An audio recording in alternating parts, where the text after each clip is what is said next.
আকিকার গোস্তুর হুকুম কি বা আকিকা কিভাবে করতে হবে।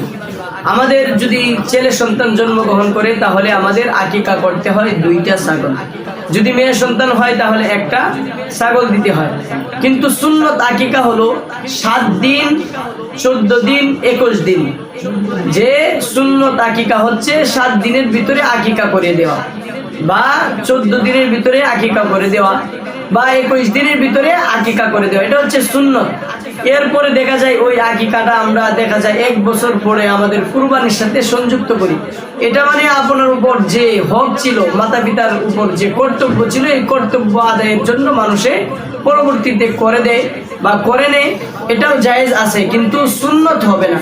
সুন্নত আকিকা হচ্ছে 7 দিনের দিনে করতে হবে, 7 দিনে পারলেন না 14 দিনের দিনে করতে হবে। 14 দিন সম্পর্কেও হাদিস আছে, এবং 14 দিনে পারলেন না 21 দিনেও করতে পারবেন, কিন্তু 7 দিন সর্বোত্তম আকিকা দেওয়ার জন্য, 7 দিন।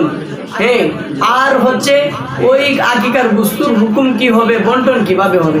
অনেক মানুষের এই প্রশ্ন যে হুজুর আমি তো কুরবানির সাথে আকিকা দিলাম, তাহলে আকিকার বস্তুর বন্টন কিভাবে হবে।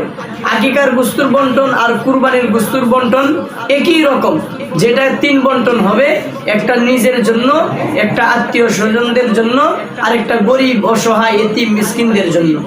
অনেক মানুষ মনে করে তাহলে আমি যে আকিকা দিলাম আমার সন্তানের জন্য, আমার সন্তান কি আকিকার বস্তু খাইতে পারবে কি খাইতে পারবে না।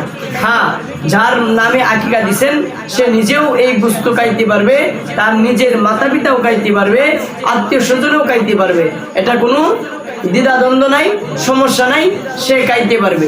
আকিকাটা এটা সুন্নত তরিকা হলো 7 দিনের ভিতরে দিয়ে দেওয়া, বা 14 দিন বা 21 দিনের ভিতরে দিয়ে দেওয়া।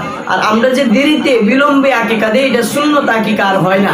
এটা যেমন আমার উপরে এটা কর্তব্য ছিল, আমি কর্তব্য আদায় করে নিলাম। এজন্য আমরা যারা গার্জিয়ান আছি তারা আকিকা কি করব, দিয়ে দিব। এখন দেখা যায় আমার আকিকা আমার গার্জিয়ানে দিল না, আমি যখন বড় হলাম জানলাম আমার গার্জিয়ানে আমার আকিকা দেয় নাই, তাহলে আমার যখন সামর্থ্য হবে আমার আকিকা আমি নিজেই দিয়ে দিব, আমার আকিকা আমি নিজেই কি করব, দিয়ে দিব। এই বিষয়টা আমাদের লক্ষ্য রাখতে হবে।